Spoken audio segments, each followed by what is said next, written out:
Hello students, welcome to my channel literature Gyan. हम पिछले videos में राम भक्ति काव्य पढ़ चुके हैं। आज हम कृष्ण भक्ति काव्य करेंगे। पहले इस काव्य के बारे में थोड़ा बहुत जान लेते हैं। ये काव्य कृष्ण की भक्ति का काव्य है। सूरदास इस काव्य के प्रमुख कवि थे। अष्टछाप कवि और मीरा ने भी कृष्ण काव्य में अपना योगदान दिया था। अब हम शुरू करते हैं। कृष्ण काव्य भक्ति काल रूपी भवन का एक प्रमुख स्तंभ है, जिसने हिंदी साहित्य में आनंद, उल्लास और भक्ति की धारा प्रवाहित की। निर्गुण भक्ति धारा के कवियों ने अनेक प्रकार की यौगिक सिद्धियों और ज्ञान प्रदान भक्ति का सहारा लेकर परलोक साधना का मार्ग अत्यंत कठिन, शुष्क और नीरस बना दिया था।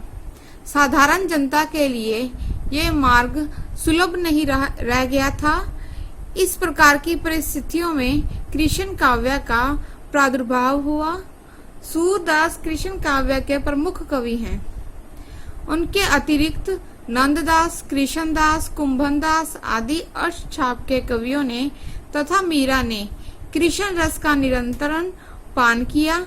कृष्ण भक्ति की मधुरता ने रसखान जैसे मुसलमान कवि को भी अपनी ओर आकर्षित किया। भारतीय संस्कृति, धर्म, साहित्य और कला कृष्ण के जिस विलक्षण व्यक्तित्व से प्रभावित है, उतना अन्य किसी से नहीं। वैदिक और संस्कृत साहित्य में कृष्ण के 3 रूप मिलते हैं: ऋषि एवं धर्मोपदेशक, कुशल राजनीतिज्ञ, लौकिक एवं अलौकिक लीलाएं करने वाला पुरुष। इनमें से कृष्ण के प्रथम रूप का विकास गीता में, दूसरे का महाभारत में और तीसरे का पुराणों में मिलता है। संस्कृत काव्यों में कृष्ण भक्ति का स्वरूप परिवर्तित हो गया। उनमें कृष्ण, राधा, गोपी और यशोदा का उल्लेख हुआ है। हिंदी में कृष्ण काव्य का विकास अधिकांश विद्वानों ने विद्यापति से ही माना है। कृष्ण भक्ति काव्य में सरसता और मधुरता लाने का श्रेय महाकवि सूरदास को है। इस काव्य की निम्नलिखित विशेषताएं हैं। प्रथम है दार्शनिकता।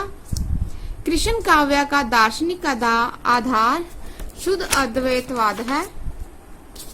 कृष्ण भक्त कवि ब्रह्म को परम सत्य मानते हैं।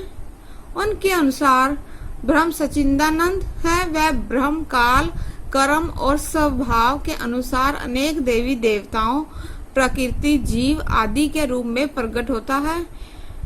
इन कवियों को यह विश्वास है कि यह ब्रह्म सगुण है और कृष्ण ही यह चिरंतन ब्रह्म है, जिन्होंने लीला करने के लिए यह रूप धारण किया है। गोपियां कृष्ण रूपी ब्रह्म की शक्तियां और विभूतियां हैं। ब्रज ब्रह्म की लीला का धाम है। ब्रह्म की भांति यह जगत भी सत्य है। माया जीव और ईश्वर के मिलन में बाधा है। कृष्ण भक्त कवियों के अनुसार माया विद्या के रूप में ईश्वर से मिलती है और अविद्या के रूप में उससे पृथक करती है। दूसरा है भक्ति भावना। कृष्ण भक्त कवियों की भक्ति मुख्य रूप से वात्सल्य और माधुर्य भाव की रही है।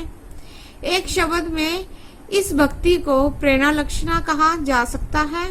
कृष्ण काव्य की भक्ति साख्य भाव की भक्ति भी है।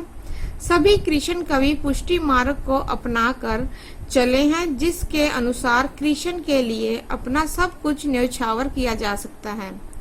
लोक मर्यादा और सामाजिक रीति नीति सभी का कृष्ण के लिए त्याग किया जा सकता है। धन्यवाद।